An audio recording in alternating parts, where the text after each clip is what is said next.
When I first saw the Honda E prototype back in 2017, for me it was actually love at first sight. I loved it. And I thought, this is the car for Honda. This is the car that will revitalize this flagging franchise. It is the electric car for the masses, for the future of this company. Boy, was I wrong. Hello, my friends. Welcome to the channel. I'm the Electric Viking. Thank you for tuning in. Thank you so much for supporting our GoFundMe campaign. The support has been absolutely incredible. We are here in Thailand right now, here with my boys, Jack and Kel, 6 and 9. Been a bit crazy trying to homeschool them, but it's so awesome. We have these apps that we can have on iPads where they can learn through games. Just trying to get them focused is the tough thing while I film videos. I walk in and out of here and say, boys, are you doing your work? Or I offer them 10 baht to make sure that they're actually working. It's not much money, but it's something. So anyway, the link is in the description to our GoFundMe campaign. If you want to see what's going on, basically, quick update. Tumor marker has shown that there's definitely been a decrease in the tumor in terms of the activity in the body. So the tumor rating's gone down from, I think, about original number of, I think it was 500 or 600 now to 200. We don't actually know the size yet until we get new scans. But you guys, thank you so much for everything you've done to get us to this point. It's been incredible. So, I mean, fingers crossed that we keep on trending in the right direction.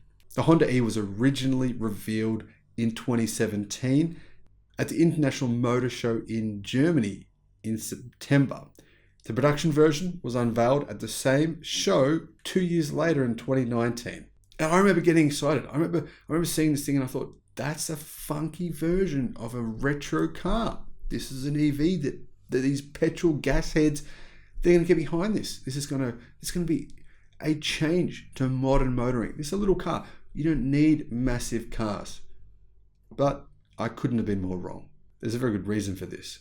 Honda never ever intended that to be the case. Why? I don't know. Because get this, reviewers loved it. Even though the range was, well, rubbish, the car, it's decent. Performance is adequate. It's more than fine. Reviewers tested it and they said, this thing is great. It handles well. And I'm not talking about Japanese reviewers. I'm talking about reviewers in the UK, in Europe. And then it went on sale in Europe. And I thought, wow, this is great. Hopefully they bring this to Australia because personally, I'd love to own one of these little things. It's be a great car. On the 10th of September 2019, Honda announced prices would start at 29,000 euros for the base model with the 100 kilowatt motor. That is about 135 horsepower in Germany and 26,000 pounds in the UK, making it kind of expensive. They said the more powerful version with a better motor would be 32,000 euros in Germany and 29,000 pounds in the UK. Deliveries were scheduled to begin in the summer of 2020. Strangely, the world heard very little about this car since then. There is a good reason for that, and it's not because it's a bad car. For starters, it's a rear-wheel drive vehicle. Enthusiasts would have loved it if they had been able to buy one. Now, the rear-wheel drive electric platform facilitated agility and compact proportions for its planned urban market, and they kind of really suited the retro interior style. The interior of this car is brilliant, as you'll see in this video that you're about to see of me actually looking at the car. It looks rad on the inside and the outside, and it's quite dated now. It's now 6 years old, but it hasn't actually lost any of that radness in my opinion. However, not only is it rear-wheel drive, it was also built with perfect 50-50 weight distribution, a low center of gravity, and because it's rear-wheel drive driven, it eliminates torque steer completely. That's something that hot hatches are plagued with. I've had a few hot hatches myself, and yeah, you'd have torque steer, axle tramp, the front of the car bouncing up and down because there's too much power going through the front wheels. Rear-wheel drive, you don't get any of that. So rear-wheel drive enabled the front wheels of this car to have greater steering articulation, resulting in a turning radius of approximately 4.3 meters, which is 14 feet, or 4.6 meters, 15 foot at the body. Basically, the turning radius is absolutely phenomenal. You can turn this thing in a little street without even doing a 3-point turn.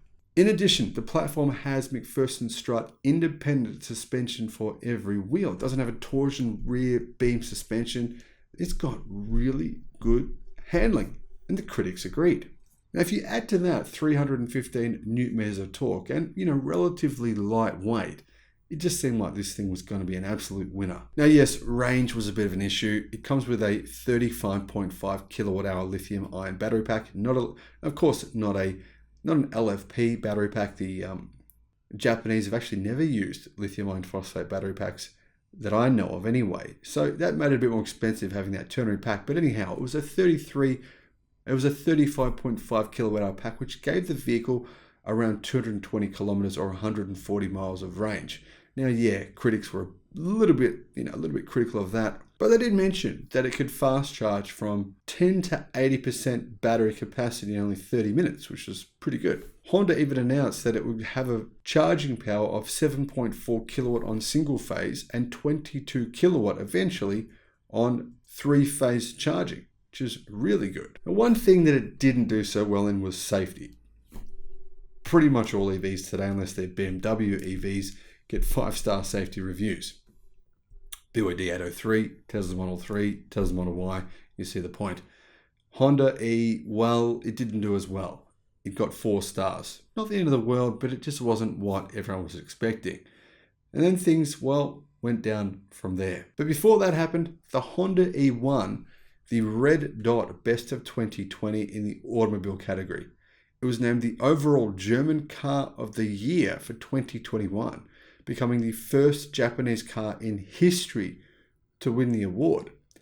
At the 2021 World Car Awards, it won the World Urban Car of the Year. But even with all the hoopla and the excitement, Honda was only able to sell 4,000 of these across the entire continent of Europe. And in Japan, less than 1,000 were sold, meaning around 5,000 total were sold for the entire year of 2020 for basically what was the World Car of the Year. It's weird, right? It just doesn't make sense. What happened? Well, sales were even worse the following year in 2021 with 3,700 sold in Europe, a place that is just crying out for small electric cars exactly like this. And in Japan, even less were sold with around 800. Meaning around 4,500 was sold in 2021. 2022, sales were even lower. Why didn't it sell? Well, it wasn't for lack of interest. It was for 2 reasons. One, the price was very high. The pricing came in higher than anyone expected, and there was a key reason for that. Honda didn't want to sell them. This was always intended to be a compliance car, and never intended to be a full production vehicle. In fact, it wasn't sold in any markets outside of Europe and Japan. And even then, it was only ever intended to be sold in very small numbers. Why? Because Honda can't make a profit from this car for a couple of reasons. One, they never intended to mass produce it, so they never actually worried about trying to reduce costs. It's an expensive car to manufacture. And 2, Honda just wasn't sold on EVs. They never thought they were going to work, so they never built a dedicated electric vehicle production line. And unfortunately, that was the end of my dream, the Honda E. I still love it. I can't understand why Honda made such a diabolical decision to start investing in things like hydrogen. Now they're investing in things like rockets. They're secretly building hydrogen cars with General Motors. They're doing all kinds of things. And yet, all along, they had exactly the car the market wanted. They just never thought. They just never gave it a chance. Let me know your thoughts in the comments. Thank you for watching. Bye-bye. Hey guys, I'm here looking at the Honda E. This is the car Honda should have brought to Australia. What were they thinking? I mean, this is a really cool car. I don't know why. I've said this a lot of times. I love this car. I think it's fantastic. And Honda, they just don't sell. They don't sell them in Australia. They don't sell them in America. They barely sell this car, unfortunately. And it's expensive. But this is the kind of car they could have made. This is the kind of car that Honda could have helped them bring in the electric revolution. It would have helped the brand be perceived as an electric car brand. I mean, Honda sales are down 33% in the US last year. They're down 35% in Australia. They're down 38% in China. But this car could change that. Cars like this could change that. I love this car. Maybe they'll make more of these. Maybe they'll make more of these and start selling this because they should, because this thing looks amazing and I love it. We're going to try and talk to someone about the car. But this is the specs. Let's have a quick look at the specs here. They're on the side of the car. So, does 0 to 100. As you can see, plenty of torque, 315 Newton meters. It's got a 6.6 kilowatt AC charger, 50 kilowatt, 220 kilometers of range. That's a pretty good range for a small car. So yeah, I like this. I like this car, but unfortunately, you have to get these guys over here, the distributors, to bring it into Australia, and then they have to pay a fee to bring it in for Japan. And so unfortunately, the Australian distributor decided, for whatever reason, who knows, not to sell them here. Hey guys, I love this interior. It's actually a really nice interior.